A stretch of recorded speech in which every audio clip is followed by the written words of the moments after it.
আচ্ছা, সত্যি করে বলুন তো, আপনি এই প্রাণীটিকে আগে কোনোদিন দেখেছেন? আসলে জাপানে একটা এক্সপেরিমেন্ট করার জন্য শূকরের মধ্যে একজন মানুষের শরীরকে ইমপ্লান্ট করা হয়। এমনিতে তো এই ধরনের কাজ সারা দুনিয়াতে ব্যান রয়েছে, শুধুমাত্র জাপান ছাড়া। এই ধরনের শূকরগুলিতে হিউম্যান টিস্যুস, হিউম্যান মাসেল, এমনকি হিউম্যান অর্গ্যানও থাকতে পারে। আপনি শূকরগুলিকে অর্ধেক মানুষ এবং অর্ধেক শূকর বলতে পারেন। হিউম্যান এবং শূকরের হাইব্রিড হওয়ার মানে এটা নয় যে সেই শূকরগুলি মানুষের মতো দেখতে হবে। প্রফেসর হিরো মেক্সিও নাকাউচি এই পদ্ধতিটিকে একটা বিশেষ কাজের জন্য বানিয়েছিলেন। তিনি বলেন, মানুষ এবং শূকরের জিনের মধ্যে অনেক কম ডিফারেন্স রয়েছে, এমনকি মানুষ ও শূকরের অর্গান ফাংশনগুলিও অনেকটা সিমিলার। এই ধরনের শূকরগুলির যখন বাচ্চা হয় তখন সেগুলিকে দেখতে সাধারণ শূকরের মতোই, কিন্তু তাদের ভেতরের অর্গানগুলি ফাংশন অনেকটা মানুষের মতোই করে। আপনি জেনে অবাক হয়ে যাবেন, সায়েন্টিস্টরা এটা দেখেছিল যে হিউম্যান সেলকে কোনো পশুর সেলে কি মেশানো যায়। যখন এই শূকরগুলিতে হিউম্যান সেল মেশানো হয়, তার জন্য এরা সাধারণ শূকরের থেকে বেশি অ্যাক্টিভ এবং অ্যাগ্রেসিভ হয়ে যায়। এবং এটাও নোট করা হয় যে এই শূকরগুলো যে কোনো রোগের বিরুদ্ধে অ্যান্টিবডি বানাতে পারে নিজেদের শরীরের মধ্যে। এ ধরনের বহু এক্সপেরিমেন্ট বিজ্ঞানীরা সারা বিশ্ব জুড়ে করতেই থাকে। যেমন আপনি এই প্রাণীটিকে দেখুন, নাম হচ্ছে লাইগার। সত্যি এই প্রাণীটি দেখতে অনেক বড় এবং ভয়ানক, তাই না? আসলে আপনাদের জানিয়ে রাখবো, এটা হলো মেল লায়ন আর ফিমেল টাইগারের হাইব্রিড একটা প্রাণী। তার মানে লাইগার পৃথিবীর দুটি সবচেয়ে ভয়ানক জীবজন্তুকে মিশিয়ে তৈরি করা হয়েছে। আপনি যেমন জানেন, এই বিড়াল প্রজাতির সবচেয়ে বড় জন্তু হলো এরাই। লাইগারদের উচ্চতা হয় বাঘ ও সিংহের মতোই, ও সাথেই এদের মধ্যে এই দুই প্রাণীর নেচারও থাকে। যেমন তারা বাঘের মতো সাঁতার কাটতে ভালোবাসে, আবার তাদের সোশ্যাল বিহেভিয়ারও সিংহের মতোই। আপনি আজও এই জন্তুটিকে দেখতে পাবেন। এই বাঘ সাউথ আমেরিকার দেশগুলিতে বেশি দেখতে পাওয়া যায়। একটা সময় ছিল যখন বলা হতো যে লাইগার প্রাণীদের পৃথিবী থেকে বিলুপ্তি ঘটে গেছে, কিন্তু সেটা 1993 সালে ভুল বলে প্রমাণিত হয়ে যায়, যখন একবার আমেরিকার ঘন জঙ্গলে লাইগারকে আবার দেখতে পাওয়া যায়। আজকে মায়ামিতে এই হারকিউলাস নামের লাইগারটিকে সারা দুনিয়া থেকে মানুষ দেখতে আসে, যার ওজন হচ্ছে 410 কেজি ও দেখতে হচ্ছে খুবই বড় ও ভয়ঙ্কর। অনেকে বলে লাইগার বেশি দিন বাঁচে না, কিন্তু আপনাকে বলে দিই, হারকিউলিস নামক এই লাইগারটি হচ্ছে অনেক সুস্থ এবং সবল, এবং এর বয়সও হচ্ছে 14 বছর। এরপর ওয়ালফিন। এই প্রাণীটি তৈরি হয়েছে ডলফিন এবং হোয়েল বা তিমির মিশ্রণে। এদের সম্বন্ধে লোক তখন জানতে পারে যখন একবার ইংল্যান্ডের লিভারপুল সিটির একটা চিড়িয়াখানাতে এই প্রাণীটিকে দেখতে পাওয়া যায়। বলা হয় এরা খুব অ্যাক্টিভ, তবে এরা অতটাও ডলফিনের মতো ফ্রেন্ডলি নয়। কিছু কিছু সময় এরা মানুষের উপরও হামলা করে দেয় এবং তার পিছন ছাড়ে না। একবার এরা নিজেদের কেয়ারটেকারের ওপরও হামলা করে দিয়েছিল। আসলে টেকনিক্যালি এরা ডলফিন, এদের মধ্যে হোয়েলের ক্ষমতা চলে এসেছে। তবে কিছু লোক মানে এরকম হোয়েলফিন পৃথিবীতে আরো আছে, হতে পারে সেগুলি আজ অব্দি আমরা খুঁজে পাইনি। এরপর কিলার বি। আপনাদের প্রথমেই বলে রাখি, এদের নাম কিলার বি এই কারণেই রাখা হয়েছে যে তারা যতই ভয়ানক তার চেয়েও বেশি অ্যাগ্রেসিভ। একটা এস্টিমেশনের অনুযায়ী আমেরিকাতে প্রতি বছর এদের হামলাতে 2 জন করে মানুষ মারা যায়। এদের ব্যাপারে এটা বলা হয় যে 1957 সালে সাউথ আফ্রিকাতে পাওয়া যে একটা বিয়ের প্রজাতিকে ইউরোপের একটা বিয়ের প্রজাতির সাথে ক্রস ব্রিড করে এই কিলার বিদের সৃষ্টি করা হয়েছিল। আসলে এদেরকে তৈরি করার পিছনের কনসেপ্টটা ক্লিয়ার ছিল। এরা এমন ধরনেরই বি তৈরি হবে যে পৃথিবীতে সবচেয়ে বেশি মধু এরাই কালেক্ট করতে পারবে।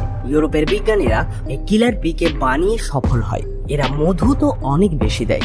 এদের যখন রাগ হয় তখন পরিস্থিতি খুব খারাপ হতে পারে, কারণ এরাও অন্যান্য মৌমাছিদের মতোই গ্রুপ অ্যাটাক করার জন্য বিখ্যাত। এরপর সুপার কাউ। এই সুপার কাউ বেলজিয়ামের একটা প্রজাতি। এই প্রজাতির গরুকে 1800 শতকে বানানো হয়েছিল, যখন বেলজিয়ামের কৃষক ও সেখানকার বিজ্ঞানীরা একটা নেটিভ গরুর প্রজাতিকে বানাবে ভাবে যাদের শিংগুলি ছোট হবে এবং দুধ অনেক বেশি দেবে। তাই তারা সব ধরনের ভ্যারাইটির ক্যাটল নিয়ে আসে এবং তাদের ব্রিড করায়। ওই রকম ভাবেই তৈরি হয় সুপার কাউ। নর্মাল গরুর তুলনায় এদের শরীরের মাসল হয় 20% বেশি এবং এরা দুধও অনেক বেশি পরিমাণে দেয়। এরপর হিউম্যান চিম্প্যাঞ্জি হাইব্রিড। 1976-এ চীনের 2 বিজ্ঞানী সব থেকে উন্নত ক্রস ব্রিড বানানোর চেষ্টা করে। আপনাদের বলে দিই, এরা চীনের চিম্প্যাঞ্জি আর মানুষ মিলিয়ে হিউম্যান চিম্প্যাঞ্জি বানানোর চেষ্টা করে। তাদের দাবি তারা অনেকটাই সফলও হয়েছিল, কিন্তু তখন এমন কিছু ঘটনা ঘটেছিল যা তাদের কন্ট্রোলের বাইরে চলে যায়। এরা একটা মেল হিউম্যান স্পার্ম চিম্প্যাঞ্জির মধ্যে ক্রস করায়, চিম্প্যাঞ্জিও 3 মাসের প্রেগনেন্ট ছিল। তারা ভাবছিল মানুষ এবং চিম্প্যাঞ্জির এই মিক্স যে প্রাণীটি তৈরি হবে এরা নর্মাল চিম্প্যাঞ্জির থেকে বেশি পরিমাণে বুদ্ধিমান হবে। তবে এরকমও হতে পারে যে এরা দেখতে হবে মানুষের মতোই। পরিণাম কি হবে কারোরই জানা ছিল না। চীনের এই বিজ্ঞানীরা এই কাজে অনেক উৎসাহিত ছিল। তারা ভাবছিল এই প্রাণীটি যদি মানুষের মতোই বেরিয়ে যায় তাহলে তারা তাকে চাকর হিসেবে রেখে নেবে। এই হিউম্যানজিকে তারা ড্রাইভিং শিখিয়ে অ্যাজ এ ড্রাইভারও রাখতে পারে। আবার এসব কথা যদি বাদই দেওয়া হয় তাহলে স্পেস রিসার্চের জন্য এই হিউম্যানজিকে স্পেসে পাঠানো যেতে পারে। কিন্তু যাই হোক, সেখানকার লোকাল মানুষেরা এই ব্যাপারে জেনে যায় এবং তাদের পুরো ল্যাবটি জ্বালিয়ে দেয়। যখন এই খবরটি পুরো দেশে ছড়িয়ে পড়ে, সমগ্র দেশে হইচই পড়ে যায়। আপনাদের জানিয়ে রাখবো খুবই দুঃখের কথা, তখন সে মা চিম্প্যাঞ্জিটি যে প্রেগনেন্ট ছিল সেও সেই আগুনে মারা পড়ে। এরপর চীনেই 1970 সালে আরো এই ধরনের একটা প্রচেষ্টা করা হয়েছিল, তবে পলিটিক্যাল প্রেসারের জন্য এটাও বন্ধ হয়ে যায়। এরপর ক্যাম্পস, আপনাদের জানিয়ে রাখবো এদের ব্রিডিং দুবাইয়ে শুরু করা হয়েছিল, যেখানে মেল উটের স্পার্ম একটা ফিমেল লামার মধ্যে ইনজেক্ট করা হয়। আপনাদের জানিয়ে রাখবো লামা হচ্ছে এমনই একটা প্রাণী যারা অনেকটা উটের মতোই দেখতে, তবে উটের থেকে হয় এরা অনেক ছোট এবং কিউট। অনেকে তো লামা নিজেদের বাড়িতে অ্যাজ এ পেট হিসেবে পোষমান করে রাখে। বিজ্ঞানীদের উদ্দেশ্য ছিল যে এই লামার ভেতর থেকে যে উটের বাচ্চাটি বেরিয়ে আসবে সেটা হবে অনেক শক্তিশালী। তবে এক্সপেরিমেন্ট সফল হয় না, এর কারণ দুটি আলাদা আলাদা বডির রিয়াকশন।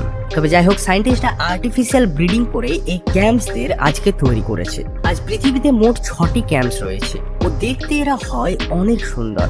আপনাদের জানিয়ে রাখবো প্রথমবার যখন এদের ক্রস ব্রিড করা হয়েছিল তখন এই প্রসেসটি সফল হয়। বিজ্ঞানীরা এক্সপেক্ট করছিল যে তারা উটের মতো একটা শক্তিশালী জন্তুকে তৈরি করবে, কিন্তু প্রথমবারে এমনটা কিছুই হয়নি। তবে যাই হোক, এখন লামা এবং ক্যামেলের ক্রস ব্রিড পুরোপুরি বন্ধ রয়েছে। এরপর monkey and human Nature Cell, ইয়েলি ইউনিভার্সিটিতে একবার রিসার্চ করার জন্য বাঁদরের শরীরে একজন মানুষের সেলকে ইনজেক্ট করা হয়। তবে যাই হোক, এই ধরনের এক্সপেরিমেন্ট করার জন্য অনেক ধরনের তো কথা উঠেছিল, কিন্তু শেষ অবধি রেজাল্ট পজিটিভ এসেছিল। এক্সপেরিমেন্টের জন্য 5টি বাঁদরকে নেওয়া হয়েছিল। আসলে যে বাঁদরগুলি মেন্টাল রোগে ভুগছিল তাদের।